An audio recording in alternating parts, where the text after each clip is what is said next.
Night show முடிச்சுட்டு நீங்களும் உங்கள் ஃபேமிலியும் திரும்ப வீட்டுக்கு போகும்போது ஸ்ட்ரீட் டாக் எல்லாமே ஒரு வாளை பார்த்து கத்திக்கிட்டு இருக்கும்போது நீங்கள் அங்கே பார்க்கும்போது ஒரு அமானுஷம் இருக்குது. அந்த இடத்துல நீங்கள் என்ன பண்ணியிருப்பீங்க? அப்படி ஒரு வாளை பார்த்து அந்த அமானுஷம் அவங்க வீடு வரைக்கும் வந்து அந்த அமானுஷத்துக்கிட்ட மாட்டின ஒரு குடும்பத்தோட ஸ்டோரியை தான் இன்னைக்கு நம்ம ஷோவில் பார்க்க போகிறோம். Welcome to our show devils kitchen.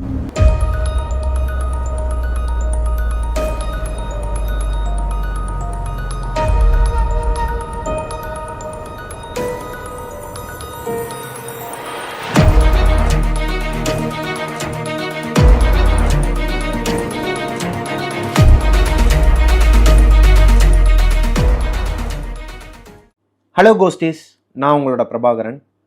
தொடர்ந்து நமக்கு வந்த உண்மையான ஸ்டோரியில் இது ஒரு ஸ்டோரி. இது நமக்கு டைரெக்டாக அனுப்பலை. நம்ம கூட பேசுகிற இன்ஸ்டாகிராமில் பேசுகிற ஒரு தம்பிக்கு ஒரு பொண்ணு அவனுக்கு அனுப்பி விட்ருக்குறாங்க. இந்த மாதிரி என்னோடய ஸ்டோரி அந்த அண்ணனை சொல்ல சொல்லுங்கள். அவங்க இன்ஸ்டாகிராமில் இல்லையா, அவருக்கு வாட்ஸ்அப்பில் டெக்ஸ்ட் பண்ணி இதை அனுப்பி விட்ருக்குறாங்க. வாங்க ஸ்டோரிக்குள்ளே போகலாம். நான் எப்போவுமே சொல்கிற மாதிரி தான், சில ஸ்டோரியில் ரொம்ப அமானுஷ்யங்கள் இருந்தது அப்படின்னா 18+ மட்டும் பாருங்கன்னு சொல்லுவேன். அந்த மாதிரியான ஒரு ஸ்டோரி தான் இது. இது ரொம்ப கொஞ்சம் பயங்கரமாக இருக்கும், பயமாக இருக்கும். ஸோ ஹார்ட் அட்டாக் பேஷண்ட்ஸ், கர்ப்பமாக இருக்கிறவங்க யாருமே இந்த வீடியோவை இதுக்கப்புறம் பார்க்காதீங்க ப்ளீஸ். நமக்கு இந்த ஸ்டோரி அனுப்புனாங்க இல்லையா, அந்த பொண்ணோட குடும்பத்தில் அப்பா, அம்மா, தம்பி, இந்த பொண்ணு 4 பேர் தான். வேதாளம் படத்துக்கு அஜித் சார் நடித்த வேதாளம் படத்துக்கு போயிட்டு நைட்டு 1 மணிக்கு ரிட்டன் வராங்க. நைட் ஷோ முடிச்சுட்டு ரிட்டன் வராங்க. ரிட்டன் வந்துட்டு இருக்கும்போது அவங்க ஏரியாவில் எல்லாமே ஒரு மாதிரி அமானுஷ்யமாகவே இருக்குது. ஸ்ட்ரீட் லைட் வேறு எரியலை, அன்னைக்குன்னு பார்த்து ஸ்ட்ரீட் லைட்டும் இல்லை. ஸோ ஒரு மாதிரி பயந்து தான் இவங்களுக்குள்ளே பேச்சு கொடுத்துக்கிட்டு அப்படி இப்படின்னு எதனா பேச்சு கொடுத்துக்கிட்டு போவோம் இல்லையா, அந்த மாதிரி பேசிட்டு கொடுத்துக்கிட்டே போகிறாங்க. தெரு நாய்ங்கெல்லாம் சேர்ந்து ஒரு வால் ஒன்று, ஒரு குப்பைத்தொட்டி இது மாதிரி இருக்குது, அதுக்கு மேலே ஒரு வால். அந்த வாலே ஒரு மாதிரி அமானுஷமாக இருக்குன்னு வச்சுக்கோங்க. எரிச்சிருப்பாங்களே, குப்பையெல்லாம் போட்டு எரிச்சா அந்த கருப்பு இதெல்லாம் அது மேலே படர்ந்துருக்கும் இல்லையா, அந்த மாதிரி ஒரு வால். அந்த வாலை பார்த்து ஒரு 4-5 நாய்ங்க குலைக்குதுங்க. ரொம்ப தாறுமாறாக குலைக்குதுங்க. அமானுஷ்யமாக ஒரு மாதிரி ஹவுலிங்லாம் சவுண்டு விடுறது, இந்த மாதிரிலாம் விட்டுட்டுருக்குறாங்க. இந்த பொண்ணு அங்கே அந்த டாக்ஸ் குலைக்கிறத பார்த்தோன்னே அங்கே சைடு கண்ணில் பார்க்குறாங்க. அந்த வால் ஒரு மாதிரி அமானுஷமாக இருக்குன்னு சொல்லிட்டு, ஆல்ரெடி அந்த வால் ஒரு மாதிரி தான் அப்படின்ட்டு அங்கே பார்க்காம நேராக விறுவிறுன்னு நடக்க ஆரம்பிக்கிறாங்க. அதே மாதிரி தான் அவங்க அப்பா அம்மா 2 பேருமே தலையை கீழே குனிஞ்சிக்கிட்டே வாங்க வாங்க வாங்க போகலாம் போகலாம், ஒன்றும் இல்லைன்னு சொல்லிட்டு முன்னாடி போயிட்டுருக்குறாங்க. ரொம்ப நேரமாக தம்பியை காணோம். தம்பியை காணும்னு சொல்லிட்டு 3 பேரும் திரும்பி பார்க்கும்போது அவன் அந்த இடத்துல நின்றுட்டுருக்கான். நின்று அந்த வாழையே பார்த்துக்கிட்டு இருக்கான். அந்த நாய்ங்க குலைக்குது இல்லையா, நாய்ங்களை கூட பார்க்கல, அந்த வாழையே பார்த்துக்கிட்டு ஒரு மாதிரி உறைஞ்சி போன மாதிரி நிற்கிறான். இவங்களுக்கு 3 பேருக்கு அவனை பார்த்தோன்னே ஒரு மாதிரி, டேய் அவங்க அப்பா திட்டுறாரு, டேய் வரியா இல்லையா, என்னடா அப்பா உனக்கு அப்படிங்கிறாரு. அவங்க அப்பா லைட்டாக அதட்டினாலே பயப்படுற ஒரு பையன் ரொம்பவே கத்துறாரு, சத்தம் போடுறாரு. அந்த பையன் ரெஸ்பான்ஸே இல்லாமல் அப்படியே உறைஞ்சி போய் நிற்கிறான் அந்த இடத்துல. அந்த வாழை பார்த்து வேமா டக்குன்னு அவங்க அப்பா போயிட்டு அவன் கையை பிடிச்சி இழுத்து அவனை ஒரு ஷேக் பண்ண உடனேயும் என்னப்பா என்னாச்சுப்பா, வாங்கப்பா போகலான்னு சொல்லிட்டு போனான். டேய் எதுக்கு நீ இப்போ இங்கே நிற்கிற, தேவையில்லாத வேலை பார்க்காத, அப்பா கூட அப்பா அம்மா கூட தான் வரணும், எங்கேயும் கண்ட இடத்துல நிற்கக்கூடாதுன்னு சொல்லியிருக்கேனா இல்லையான்னு சொல்லி அதட்டி கூட்டு போயிடுறாரு வீட்டுக்கு. ஸோ அவங்க வீட்டுக்கு போகிறாங்க. நைட்டு தூங்கிடுறாங்க. நைட்டு தூங்கி அடுத்த நாள் காலையிலே ஆகுது. அப்பாவும் அம்மாவும் குலதெய்வம் கோயிலுக்கு போகிறோம், இன்றைக்கி ஈவினிங்காக நாங்கள் கிளம்பி நைட்டு ஒரு 10-10:30 வீட்டுக்கு வந்துடுற மாதிரி வந்துடுறோமா அப்படின்னு சொல்லிட்டு போகிறாங்க. இப்போது தம்பியும் அக்காவும் மட்டும்தான் வீட்டில் இருக்கிறாங்க. தம்பி ஒரு மாதிரி பேயறிஞ்ச மாதிரியே உட்காந்துருக்குறான். அன்றைக்கி நைட்டு பார்த்ததுலேருந்தே அக்கா அதை வாட்ச் பண்ணுறாங்க. அப்பாவும் அம்மாவும் அதை கவனிக்கலை. காலையில் எழுந்திரிச்சு ஏதோ ஒரு அலுப்பில் இருக்கிறான் அப்படின்னு சொல்லிட்டு அவங்க வேலையை பார்த்துட்டு வெளியே போய் பூஜை பொருட்கள் வாங்குறது, அப்படியே அவங்க கான்சன்ட்ரேட்லாம் அதில் போயிடுது. இப்போது அக்காவும் தம்பியும் இருக்கிற இந்த வீட்டில் அக்கா சாப்பாடு வாங்கிட்டு வராங்க. நைட்டு சிக்கன் ரைஸ் வாங்கிட்டு வராங்க. வரும்போதே அப்பாவுக்கு ஃபோன் பண்ணி கேட்குறாங்க, என்னப்பா எங்கே இருக்கீங்க அப்படிங்கும்போது, இவங்க வீட்டுக்குள்ளே வரும்போது மணி ஒரு 8:30 9 இருக்கும் அப்படிங்கிற மாதிரி சொன்னாங்க. 8 மணின்னு வச்சுக்கோங்க. அப்பா கிட்ட ஃபோன் பேசிக்கிட்டே அந்த பொண்ணு காலிங் பில்லை அழுத்துறாங்க. தம்பி தான் வீட்டுக்குள்ளே இருக்கிறான். அந்த டோர் அவங்க டோர் கொஞ்சம் இதாக இருக்கும், அந்த தாப்பால் போடுவாங்க இல்லையா, அந்த மாதிரி உள்ளே இருக்கும். அது மேலே பூட்டு வச்சு பூட்டுற மாதிரி இருக்கும். ஸோ அந்த தாப்பாலை திறக்கிறதே டக்குன்னு திறந்துடலாம். ஆனால் அந்த சவுண்ட் எப்படி இருக்குன்னா, தம்பி வேற ஒரு மாதிரியாக இருக்கிறான். ஏன்னா டக்குன்னு எப்பயுமே அவன் இந்த வீட்டில் தம்பிங்க அண்ணன்கள் இருந்தாங்கன்னா அகராதித்தனம் பண்ணுவாங்க. நம்ம மெதுவாக மூடுன்னு சொன்னால் கூட டம்மு டும்முன்னு மூடுறது, டக்குன்னு பண்ணாதன்னா அதை பண்ணுவாங்க, அந்த மாதிரி ஒரு கேஸ்ன்னு வச்சுக்கோங்களேன். அப்பேற்பட்ட ஒரு பையன் மெதுவாக திறக்கிறான், ஒரு மாதிரி மெதுவாக திறந்து ரொம்ப நேரம் ஆக்குறான், 1 நிமிஷமாக திறந்துக்கிட்டு இருக்கான்னு வச்சுக்கோங்களேன். அப்பா வந்து நாங்கள் வந்துருவோமான்னு சொல்லிட்டு ஃபோனை கட் பண்ணிவிட்டு அக்கா வந்து பார்க்குறா. அந்த பையன் வந்து ஒரு மாதிரி அந்த அக்காவை பார்த்துட்டு கீழே கையில் வந்து பார்க்குறான், சிக்கன் ரைஸ் வச்சுருக்குறாங்க அக்கா. அதை பார்த்துட்டு நல்லா இருந்த பையன் அப்படின்னு இருக்கிறான். அப்போ அவங்களுக்கு எப்படி இருந்திருக்கும் அந்த இடத்துல? ஒரு சிக்கன் ரைஸை பார்த்துட்டு ஏன் அவன் இந்த மாதிரி பண்ணணும்? எப்பயுமே ரெகுலராக சாப்பிட்றது தான், வீக்லி ஒரு ட்வைஸ் வந்து வாங்கி கொடுக்குறது தான், அவன் சாப்பிட்றது தான். இந்த சிக்கனை பார்த்துட்டு அவன் சிரித்த அந்த ஸ்மைலு ஒரு மாதிரி பண்ணியிருக்கிறான், அவன் ஒரு அமானுஷ்யமாக பண்ணியிருக்கிறான். அவங்க அக்காவுக்கு வந்துட்டு ஒரு மாதிரி என்ன பண்ணுறதுனே தெரில, ஏன்டா அப்படி பார்க்குற அப்படின்னா ஒரு மாதிரி டெவில் ஸ்மைல் சிரிச்சிருக்கிறான். மறுபடியும் பல்லெல்லாம் தெரிகிற மாதிரி ஒரு மாதிரி கண்ணை முழிச்சுக்கிட்டுன்ட்டு ஒரு மாதிரி சிரிச்சிருக்கிறான். அக்காவுக்கு வந்துட்டு ஒரு மாதிரி ஏதோ தப்பாக படுதுன்னு சொல்லிட்டு சிக்கன் ரைஸை கொண்டு போய் உள்ளே வச்சுட்டு, நான் ரெஸ்ட் ரூம் போயிட்டு வந்துடுறேன்டா, நான் போயிட்டு வந்ததுக்கப்புறம் வந்து உட்காந்து சாப்பிட்லாம், அது வரைக்கும் நீ பூஜை அறை கிட்ட உட்காந்துன்னு சொல்லிட்டு பூஜை அறை கிட்ட போய் உட்கார வைக்கிறாங்க தம்பியை.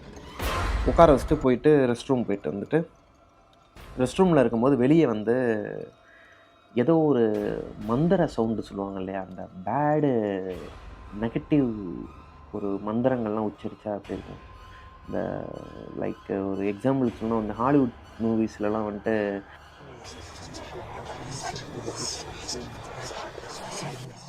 அந்த மாதிரியான ஒரு சவுண்டு. இந்த பொண்ணு உள்ள ரெஸ்ட் ரூமில் இருக்கும் போதே ஒரு மாதிரி ஹார்ட் பீட் அடிக்க ஆரம்பிச்சிருச்சு. என்ன யாரா அவன் காட்டுவாசி போய் வெளியே உட்காந்து நம்ம உயிரை வாங்குறான், அம்மா அப்பா வேறு இல்லை, இவன் விளாடுறானா? ஏன்னா அந்த தம்பிக்காரங்களுக்கெலாம் வந்துட்டு ஒரு விஷயம் இந்த மாதிரிலாம் ப்ராங்க் பண்ணுவாங்க அப்பப்பா, அக்காவெல்லாம் வந்து ப்ராங்க் பண்ணுறலாம் சகஜம்தான். ஆனால் இந்த பையன் இது நாள் வரைக்கும் பண்ணதே கிடையாது, இந்த பொண்ணை ப்ராங்க் மாதிரியோ இல்லை இந்த மாதிரி பயமுறுத்தி எந்த ஒரு விஷயம் பண்ணது கிடையாது. திட்டுறது, சண்டை போடுறது தான். அப்போ அந்த பொண்ணோட மனநிலைமை எப்படி இருக்கும்? வெளியே ஒருத்தன் உட்காந்துருக்கிறான், அவன் தம்பி, கூட பிறந்த தம்பி, ஒரு மாதிரி சிரிக்கிறான், சிக்கன் ரைஸை பார்த்தா ஒரு மாதிரி வாயை புழக்கிறான். வெளியே பூஜை அறை கிட்ட உட்கார வச்சுட்டு வந்தோம், ஆனால் வெளியே ரூமுக்கு வெளியே வந்து சவுண்டு கேட்குது, உருட்டிக்கிட்டு இருக்கிற மாதிரி ஏதோ ஒரு சவுண்டு கேட்குது. வெளியே வரா, கரெக்டாக அந்த பொண்ணு வெளியே வராங்க. வெளியே வந்து பார்த்தா அந்த ரூம் முழுக்க, இந்த ரூமில் ஆரம்பித்து கிச்சனு அந்த அந்த வீடு முழுக்கங்க சிக்கன் ரைஸு தெரிச்சு கிடக்கு. சிக்கன் ரைஸ் எல்லாம் அங்கங்கே அப்படியே இப்போ நான் வந்து உட்காந்து யோசித்து பாருங்கள், நான் உட்காந்து இப்படி சாப்பிட்டேன்னா லைட்டாக ஒரு பருக்க 2 பருக்க சின்னும். நான் இப்படி சாப்பிட்டேன்னு வச்சுக்கோங்களேன், அந்த சாப்பாடெல்லாம் தெரிக்கும்ல வீட்டில். ஆனால் அதில் இருந்த சிக்கன் ரைஸில் அந்த சிக்கன் மட்டும்தான் காலியாகிருக்கு, சிக்கன் ரைஸ் எல்லாமே அப்படியே சதறி கிடக்கு வீடு முழுக்க. இந்த பொண்ணுக்கு என்ன பண்ணுறதுனே தெரில. தம்பியோட பேரை சொல்லி கத்துறாங்க, டேய் எங்கடா இருக்கேன்னு பார்த்தா ஹாலில் அந்த மூளைன்னு சொல்லுவாங்கள்ல, ஹாலில் மூளை இருக்கும் இல்லையா, 2 செவரு ஜாயின் ஆகிற இடத்துல அந்த செவரை பார்த்து அங்கிட்டு திரும்பி ஒடுங்கி உட்காந்து அவன்தான் அந்த மந்திரத்தை உச்சரிச்சிட்டு இருக்கிறான். ஏதோ ஒன்று அந்த பொண்ணுக்கு என்னன்னு தெரில, ஆனால் நெகட்டிவாக இருக்குது. ஏதோ அவன் பண்ணுறான்னு மட்டும் புரியுது, ஏதோ அவனுக்கு ஆயிடுச்சுன்னு தெரியுது. இந்த பொண்ணு கொஞ்சம் கூட யோசிக்காமல் டக்குன்னு போய் மறுபடியும் பாத்ரூமில் போய் கதவு மூடிட்டு அவங்க அப்பாவுக்கு ஃபோன் போட்டு, அப்பா எங்கப்பா இருக்கீங்க, அம்மா எங்கப்பா, அம்மாட்ட ஃபோனை கொடுங்கப்பா அப்படின்னோடனையும், இல்லைம்மா அம்மா இருக்கிறா நீ சொல்லு அப்படின்னோடனே, எங்கப்பா இருக்குங்க, எப்பப்பா வருவீங்க அப்படின்னா, இல்லைம்மா நாங்கள் கோயிலில் தான் இருக்கிறோம், இவ்வளோ நேரம் ஆச்சுப்பா, 10 மணிக்கு என்னப்பா கோயிலில் இருக்கீங்க அப்படின்னா, இல்லைப்பா இது வேறு கோயில், நான் வந்து சொல்கிறேம்மா, ஆனால் நைட் நேரத்தில் இதெல்லாம் கேட்காதம்மான்னு சொல்லிட்டு அவர் ஒரு பக்கம் பயமுறுத்துறாரு. இந்த பொண்ணு அம்மா கிட்ட கொடுங்கப்பா, தயவு செஞ்சு கொடுங்கப்பான்னு அழுகிற மாதிரி, என்னமாச்சுன்னு சொல்லிட்டு பதறி போய் அவங்க அம்மா கிட்ட கொடுக்க, வீட்டில் ஏதோ தப்பாக நடக்குது, கொஞ்சம் நீங்கள் எப்போ வருவீங்க அப்படிங்கிற மாதிரி கேட்கும்போது அவங்க அம்மா சொல்லியிருக்கிறாங்க, நாங்கள் நம்ம குலதெய்வம் கோயிலுக்கு போயிட்டு வரும்போது அவங்க அப்பா வந்து ஒரு பைக்கு எக்ஸல் வச்சுருக்கிறாரு, எக்ஸலில் வந்துட்டு அவங்க அம்மாவும் அப்பாவும் வந்துட்டு இருக்கும்போது ஏதோ ஒரு வெள்ளை உருவம் கிணத்துக்குள்ளே இருந்து எந்திரிச்சு வெளியே வந்திருக்கு. இவர் யதார்த்தமாக பார்த்துட்டார். நான் ஸ்க்ரீன்ஷாட் எடுத்து போடுறேன், அவங்க டைப் பண்ண அந்த வார்த்தையை நீங்கள் கவனிச்சிங்கன்னா தெரியும். அதை படிக்கும்போதே எனக்கு ஒரு மாதிரியாச்சு. அந்த கிணத்துக்குள்ளேருந்து எந்திரிச்சு கிணத்துக்குள்ளேருந்து வெளியே வருது அந்த வெள்ளை உருவம். அதை பார்த்த உடனேயுமே இவர் வந்துட்டு வண்டியை வேகமாக முறுக்கிறாரு, வண்டி நகர மாட்டேங்குது. இவர் முறுக்குக்கு ஒரு 70லயாச்சும் போயிருக்கணுமா. ஆனால் அது 20லயே போகுதான், மெதுவாக போகுதான். இவங்க அம்மா வேற அவங்க ஷோல்டர் பிடிச்சி அழுத்திருக்கிறாங்க. ஏன்னா அவங்களும் பார்த்துருக்குறாங்க. வண்டி அவர் விட்றாரு, லெஃப்ட்டில் விட்டா ரைட்டில் போதான், அந்த கிணத்தை நோக்கியே போகுதான். அப்போது அவர் சாமியை கும்பிட்டுக்கிட்டு மனசு நினச்சிட்டு வேமா முடிஞ்ச அளவு அங்கேருந்து எஸ்கேப் ஆகி அதை தாண்டி ஒரு கோயிலில் போய் உட்காந்து அங்கே ஒரு ஃபங்க்ஷன் நடந்துகிட்ருக்கு. ஒரு கோயிலில் வந்துட்டு பூஜை நடந்துகிட்டு இருந்திருக்கு. அடுத்த நாள் வந்துட்டு பெரிய ஒரு விசேஷங்கிறனால அங்கே எல்லாருமே தடால் புடலாக இல்லாமல் எல்லாருமே இருக்காங்க, அந்த கோயிலில் இருக்கிறாங்க. அங்கே போய் இவங்க தஞ்சம் புகுந்து அந்த கோயிலில் ஸ்டே பண்ணி தான் ஃபோனில் இந்த பொண்ணுக்கிட்ட பேசிக்கிட்டு இருக்காங்க. இந்த பொண்ணுக்கிட்ட வந்து இதெல்லாம் சொன்ன உடனே இந்த பொண்ணுக்கு இன்னும் தூக்கி போட்டுருச்சு. அம்மா அதே அமானுஷந்தாம்மா இங்கேயும் வீட்டில் நடக்குது, தயவு செஞ்சு நீங்கள் வேமா வாங்கம்மா, அப்பாவும் நீங்களும் இங்கே வேமா வாங்கம்மா, எவ்வளோ சீக்கிரம் வாங்கம்மா, காலையில் வரைக்கும்லாம் முடியாதும்மா, தம்பியும் பயப்படுறாம்மா அப்படிங்கிற மாதிரி தம்பிக்கு நடந்த விஷயத்த இவங்க ஷேர் பண்ணாங்க. அவங்க பதறி போயிட்டு பிள்ளைக்கு ஒன்றுன்னொன்னையும் அடிச்சு பிடிச்சி அங்கேருந்து ஒரு 3/4 மணி நேரத்தில் கிளம்பி வராரு. அங்கேருந்து அப்பா அம்மா வந்துட்டாங்க வீட்டுக்கு. இந்த பொண்ணு வந்துட்டு நான் சாப்பிடலை, மொட்டையா நான் சாப்பிடலை, இங்கே நடந்தது எதையுமே சொல்லலை அவங்க அப்பா அம்மா கிட்ட. நான் சாப்பிடலம்மா, வரும்போது எதனா வாங்கிட்டு வாங்கம்மான்னு சொல்லி மொட்டையா சொல்ல பாத்ரூம் டோரை ஓப்பன் பண்ணிவிட்டு வெளியே வராங்க. வெளியே வந்துட்டு அவங்க ரூமை விட்டு வெளியே வரும்போது ஹாலில் வந்து அவன் தம்பியை காணோம். இந்த பொண்ணு வந்துட்டு சுற்றி முற்றி ஒரு பயம் தானே, தம்பியாகவே இருந்தாலும் இப்போ அவன் என்ன நிலைமையில் இருக்கிறான்னு தெரில, ஒரு பயத்தில் ஹாலை சுற்றி பார்க்குறாங்க. கிளாக்கோட சவுண்டு அவங்களோட எந்த அளவுக்கு அந்த இடத்துல இது இருக்குன்னு பார்த்துக்கோங்க. அந்த அளவுக்கு சவுண்டே இல்லாத ஒரு இடத்துல ஒரு அமானுஷம் நடக்குது. தம்பி வீட்டில் காணோம். ஃப்ரிட்ஜோட ஆட்டோமேட்டிக் ஃப்ரிட்ஜிலலாம் ஒரு சவுண்டு வரும் பார்த்தீங்களா, ஒரு நிமிஷம் ஓடிட்டு டக்குன்னு அது ஆஃப் ஆகும். அந்த சவுண்டு இந்த பொண்ணுக்கு ஒரு மாதிரி பக்குன்னு தூக்கி போட்டுருச்சு. டக்குன்னு பின்னாடி சைடில் வந்து இப்படி திரும்பி பார்க்குறாங்க. அவன் தம்பி வந்து நின்றுட்டுருக்கிறான் முன்னாடி, இப்படி பார்த்து நின்றுட்டுருக்கிறான். எப்படி இருக்கும் அந்த பொண்ணுக்கு? அந்த பொண்ணு பார்த்து டக்குன்னு பயப்படுற நேரத்தில் டிங் டிங் காலிங் பெல். அவங்க அப்பாவும் அம்மாவும் வெளியே நிற்கிறாங்க. வேகமாக ஓடி போய் கதவை ஓப்பன் பண்ணுறாங்க. அவங்க அப்பா அம்மா நிற்கிறாங்க. அவங்க அப்பாவும் அம்மாவும் சிக்கன் ரைஸ் வாங்கிட்டு வந்திருக்கிறாங்க பொண்ணுக்கு.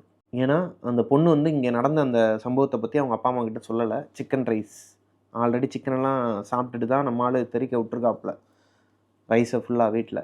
இது தெரியாமல் அவங்க அப்பாவும் அம்மாவும் வந்துட்டு சிக்கன் ரைஸை வாங்கிட்டு வேகமாக அவங்க டோரை முட்டு உள்ளே வராங்க. ஹாலில் தம்பி உட்காந்துருக்கிறான். ஒரு மாதிரி உட்காந்துருக்கிறான், அமானுஷமாக உட்காந்துருக்கிறான். உடனே அவங்க அப்பா பார்த்துட்டு, டேய் என்னடா ஏன்டா ஒரு மாதிரி உட்காந்துருக்குற அப்படின்னு அரட்டுறாரு. ஒரு மாதிரி மிரட்டி சொல்கிறான் அப்பாவை பையன். அந்த சிக்கன் ரைஸ் வேணாம், அதை வெளியே வச்சுட்டு வா. வீட்டுக்கு பயந்த பையன், அப்பாவுக்கு பயந்த பையன், வெளியே வச்சுட்டு வா அப்படிங்கிறான். அவங்க அப்பாவை இப்போ தான் ஒரு சம்பவத்தை மீட் பண்ணிட்டு வந்துருக்கிறாப்புல. சொன்ன உடனேயும் எடுத்துகிட்டு போய் சிக்கன் ரைஸை போய் வெளியே வச்சிரு, நான் போயிடுறேன்னு இருக்கிறான் அந்த பையன். அந்த சிக்கன் ரைஸை வெளியே வச்சிரு, நான் போயிடுறேன், அதை கொண்டு போய் வெளியே வச்சிரு, நான் போயிடுறேன் அப்படிங்கிறான். இந்த பொண்ணு வந்து அவங்க முன்னாடியே எல்லாத்தையும் சொல்லுது, நடந்தது எல்லாத்தையுமே சொல்லுது. இந்த மாதிரி நடந்துச்சு, அமானுஷமாக பண்ணுறான், வீடெல்லாம் அங்கே பாருங்கள் சதுரி கிடக்கு, இதெல்லாம் பண்ணி வச்சுருக்கிறான் அப்படின்ட்டு. உடனே அவங்க அப்பா என்ன பண்ணுறாரு, சிக்கன் ரைஸை எடுத்துகிட்டு வேமா வெளியே போகிறாரு. உங்கள் அம்மாவும் பொண்ணும் பார்க்குறாங்க. வேமா வெளியே போன மனுஷன் ஒரு 2 செகண்டு கூட இல்லை, வேமா அந்த சிக்கன் ரைஸை வெளியே வைக்க கூட இல்லை, தூக்கி போட்டுட்டு கதவை சாத்திட்டு வேமா ஓடி வந்திருக்கிறாரு. அவங்க அம்மா கேட்டிருக்கிறாங்க, ஏங்க இப்படி ஓடி வரீங்க, கீழே விழுந்துறாங்க, என்ன ஆச்சு, அதை தூக்கி வெளியே போட வேண்டியதானே, வெளியே வச்சுட்டாச்சு வர வேண்டியதானே, ஏன் தூக்கி போடுறீங்க, வீட்டு வாசலில் விழுந்து சதறிச்சுன்னா என்ன பண்ணுவீங்க, அதுவும் ஒரு மாதிரி தப்பாயிருமே அப்படின்னு சொல்லி கேட்க அவங்க அப்பா சொல்கிறாரு, புல்லரிக்குது எனக்கு. கிணத்துலேருந்து அந்த வெள்ளை உருவம் பார்த்தாங்க இல்லையா, அது வந்து வீட்டு வாசலில் நின்றுட்டு இருந்திருக்கு. வீட்டு வாசலில் நிற்கிது. அதை பார்த்துட்டு தான் அவர் தூக்கி போட்டு எரிஞ்சு கதவை மூடிட்டு வந்து ஓடி வந்திருக்கிறார். குடும்பத்தில் யாருமே அன்றைக்கி தூங்கலை.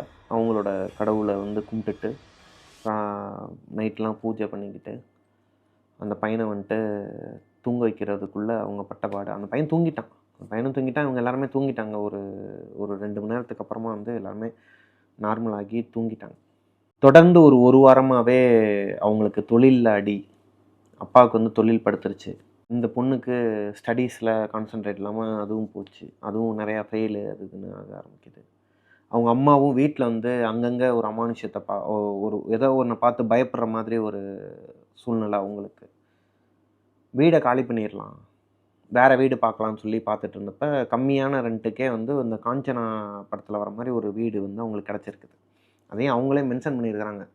காஞ்சனா படத்தில் வர மாதிரி ஒரு வீடு வந்து கம்மியான ரெண்ட்டுக்கு எங்களுக்கு கிடச்சிது, அப்பா வந்து எங்களை கூட்டிட்டு போயிட்டாருங்க அப்படின்னு சொல்லிட்டு. ஸோ இப்போ புது வீட்டுக்கு போயிட்டாங்க.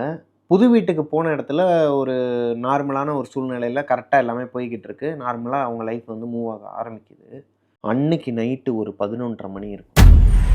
அப்போ அந்த பொண்ணு ஒரு வெள்ளை உருவத்தை அவள் ரூமில் பார்க்குறான்.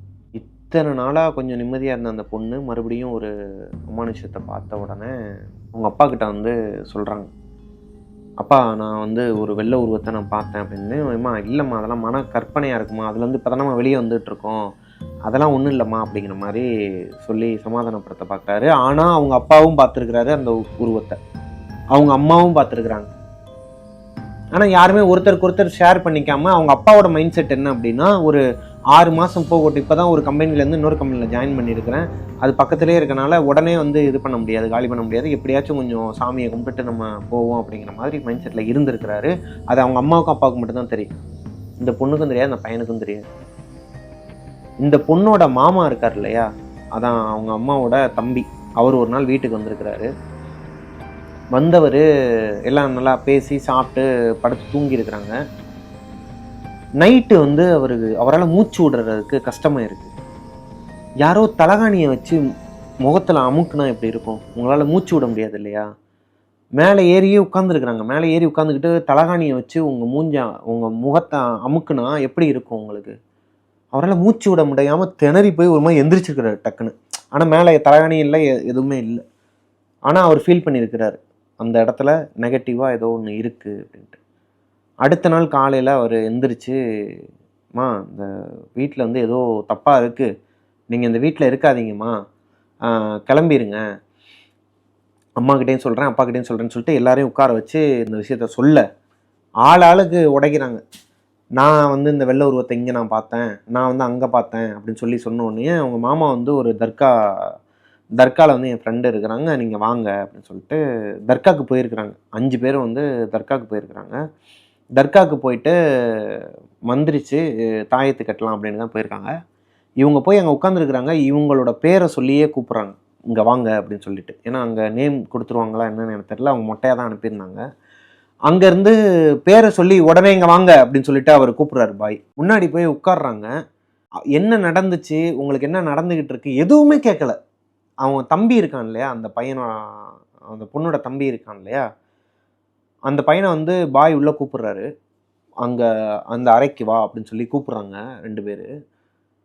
அவன் வந்துட்டு ஒரு மாதிரி அமானுஷமாக மண்டையாட்டிருக்கிறான். இல்லை என்னால் வர முடியாது அப்படிங்கிற மாதிரி ஒரு குரலே ஒரு மாதிரி பேசியிருக்கிறான். இந்த டெபிள்ஸோட வாய்ஸ் மாதிரி பேசியிருக்கிறான். அவங்க அப்பா ஒரு மாதிரி பயந்துட்டு என்னமோ எதுன்னு சொல்லி பார்க்கும்போது அந்த பையனை கூப்பிட்டு போயிட்டாங்க உள்ள.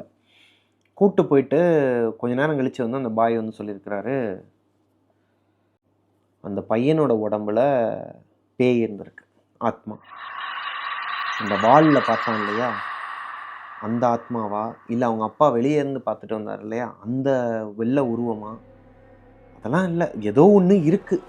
அவர் சொல்கிறாரு, அவன் உடம்புக்குள்ளே அந்த ஆவி இருக்குது, அதை நாங்கள் இப்போ தான் வந்துட்டு எடுக்கணும், 1 வாரம் தொடர்ந்து நீங்கள் தர்காவுக்கு வரணும், வர மாதிரி இருக்குன்னு சொல்லிட்டு அந்த வீட்டில் என்னென்னலாம் பண்ணணுமோ அந்த பொருட்கள்லாம் கொடுத்து அனுப்பி விட்டுருக்குறாங்க. ஒரு வாரத்துக்கு அப்புறம் அந்த வீட்டை விட்டு காலி பண்ணி அவங்க வெளியே வந்துட்டாங்க, வேறு வீட்டுக்கு போயிட்டாங்க. அவங்களோட வாழ்க்கை வந்து கொஞ்சம் இயல்பாகவே ஆயிடுச்சு. ஸோ இந்த ஸ்டோரியிலேருந்து என்ன தெரியுது அப்படின்னா, அன்டைமில் நீங்கள் வெளியே போங்க, நான் வேணான்னு சொல்லலை, கொஞ்சம் சேஃப்டி ப்ரிகாஷனாக போங்க. எதனா ஒரு அமானுஷம் எங்கேயாச்சும் உங்களுக்கு இந்த நாய் குலைக்கிறதுனால ஏன்னா அமானுஷமாக தெரியுது அப்படின்னா அதை பார்த்துட்டு நிற்கிறது, யாருக்காவது ஹெல்ப் பண்ணணும், அன்டைமில் வந்து எதனா தப்பு நடக்குது நீங்கள் ஹெல்ப் பண்ணுறீங்கன்னா அது வேறு. இந்த மாதிரி விஷயங்கள் அமானுஷமாக நடக்கிற விஷயங்கள்லாம் வந்துட்டு பார்க்குறது அது என்னவா எப்படி வேணாலும் இருக்கலாம். மேபி அந்த பையன் அந்த பார்த்து அவனே ஒரு மாதிரி அமானுஷத்தை க்ரியேட் பண்ணிவிட்டு அவனே இந்த படங்கள்லாம் பார்த்து ஒரு மாதிரி இது பண்ணுறான். அவன் பேய் படமும் பார்க்கல, வேதாளம் படம் தான் நான் பார்த்துட்டு வந்துருக்கான். அப்போது இந்த மாதிரியான அமானுஷ்யங்கள்லாம் நடக்கும்போது நீங்கள் கொஞ்சம் கேர்ஃபுல்லாக இருங்க. கூட இருக்கிறவங்க வந்து பயப்படாமல், இந்த பொண்ணு எவ்வளோ தைரியமாக வந்து அவங்க அப்பா அம்மா கிட்ட சொல்லி அவங்கள டைமில் அவங்க அப்பா அம்மா அந்த இடத்துக்கு வரலைன்னா அன்றைக்கி நைட்டு அந்த பொண்ணோட நிலமை. ஸோ இந்த மாதிரி சூழ்நிலையில் கரெக்டான முடிவு எடுத்துருக்குறாங்க அவங்க. இதே மாதிரி உங்களுக்கு எதனா அமானுஷம் நடந்துருந்துச்சு அப்படின்னா எனக்கு இன்ஸ்டாகிராமில் பிரபாகரன் அஃபீஷியல் கீழே வந்து டிஸ்கிரிப்ஷனில் லிங்க் கொடுக்குறேன், என்னோட வந்து ஷேர் பண்ணுங்கள். இந்த வீடியோ உங்களுக்கு பிடிச்சிருந்துச்சு அப்படின்னா, இந்த ஒரிஜினல் ஸ்டோரி உங்களுக்கு பிடிச்சிருந்துச்சு அப்படின்னா லைக் பட்டனை தட்டி விட்டுருங்க. கமெண்ட்டில் வந்து உங்களுக்கு இந்த மாதிரி எதனா அன்டைமில் நீங்கள் வெளியே போகும்போது எதனா அமானுஷம் நடந்துருந்துச்சு அப்படின்னா அதையும் கீழே கமெண்ட்டில் சொல்லுங்கள். மிஸ்டர் பிரபாகரன் யூடியூப் சேனலை சப்ஸ்கிரைப் பண்ணிடுங்க. பக்கத்தில் இருக்க பெல் ஐக்கானை தட்டி விட்டுருங்க. பாய்.